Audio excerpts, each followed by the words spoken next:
Madam గారు ఎట్లా ఉంది మేడం గారు కూటమి పరిపాలన? చాలా బాగుందయ్యా, పర్వాలేదు. ముందు ఏవేవైతే ఇబ్బందులు ఉండేవో అవన్నీ క్లియర్ అయ్యాయి. మెయిన్ మేము ఇల్లు కట్టేటప్పుడు ఇసుకకి ఏదైతే 25,000 కొని వాళ్ళమో టెప్పరు ఇప్పుడు 9,000 అయ్యింది.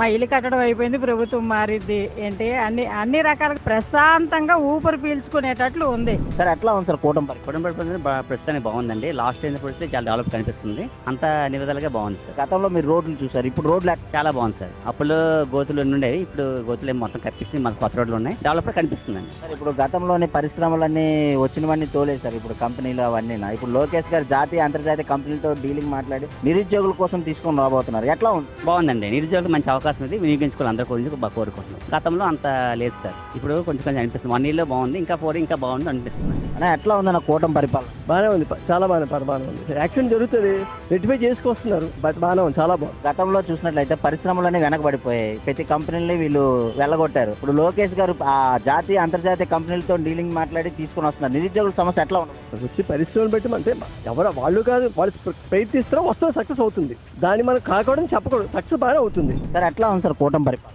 కూటమి పరిపాలన ఎక్సలెంట్. అమరావతి అవనివ్వండి, భోగాపురం ఎయిర్పోర్ట్ అవనివ్వండి, ఇతర రోడ్స్ అవనివ్వండి, అప్పుడు మీద పర్లేదు. గతంలో మీరు రోడ్లు చూసారు, ఇప్పుడు రోడ్లు ఎక్సలెంట్. ఏదంటే డెలివరీకి వెళ్తే ఇక్కడ రోడ్డు మీద డెలివరీ అయిపోయింది, ఇప్పుడు పర్లేదు.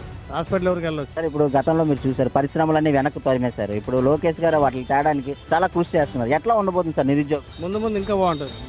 ఐటీ సెక్టర్స్ కానీ ఏవైనా ఇన్ఫ్రాస్ట్రక్చర్స్ అంటే ముందు ఇంకా చాలా బాగుంటుంది. నేను స్టీల్ ప్లాంట్ ఎంప్లాయీ, నాకు ఎవరు ₹1 కార్డుగా ₹1 ఉన్నది చెప్పాలంటే. సార్ ఎట్లా ఉంది కూటమి పరిపాలన? అన్ని రకాలుగా బాగుంది, స్టేబుల్ గా ఉంది. గవర్నమెంట్ పీపుల్ స్టేబుల్ గా ఉన్నారు. ఫ్యూచర్ లో కూడా పబ్లిక్ అంతా కంఫర్ట్ గా వెళ్తారు సార్. అప్పులు ఎక్కువైపోతే ట్యాక్సెస్ పెరిగిపోయి ధరలు పెరిగిపోతాయి సార్. ఇప్పుడు గతంలో చూసినట్లయితే పరిశ్రమలన్నీ వెనక తోలేశారు. ఇప్పుడు లోకేష్ గారు ఆ కంపెనీలు జాతీయ అంతర్జాతీయ కంపెనీలు కూడా తీసుకొని రాబోతున్నారు. ఎట్లా ఉండబోతుంది నిరుద్యోగం? సో ఇప్పుడు కొత్త కంపెనీలు వచ్చి అవి స్టార్ట్ అయ్యే అన్ఎంప్లాయ్మెంట్ క్లియర్ చేసి ఫుల్ఫిల్ చేస్తే గానీ మా లాంటి మిడిల్ క్లాస్ ఫ్యామిలీకి అవి అర్థం కాదు సార్. బాబాయ్ ఎట్లా ఉంది కూటమి పరిపాలన? ఆ రోడ్లు గట్ట బాగానే ఉన్నాయి, ఇప్పుడు పరిపాలన అయితే బాగానే ఉంది. కాకపోతే అతను హామీలు ఇచ్చారు, అవి నెరవేరుస్తారనేసి మరి కోరుతున్నాం. బాబాయ్, ఇప్పుడు గతంలోని పిల్లలకు ఉద్యోగాలు లేక చాలా మంది పిల్లలు నిరుద్యోగులు. రోడ్లు అంతా కూడా ఇబ్బంది పడారు. ఇప్పుడు లోకేష్ గారు అన్ని కంపెనీలు తెస్తున్నారు. ఎట్లా ఉండబోతుంది పిల్లలు? బాగానే ఉంటుందండి, విద్యార్థి బాగుంది. జగన్ మళ్ళీ వస్తానంటున్నారు. జగన్ మరి ఇంకా కష్టం.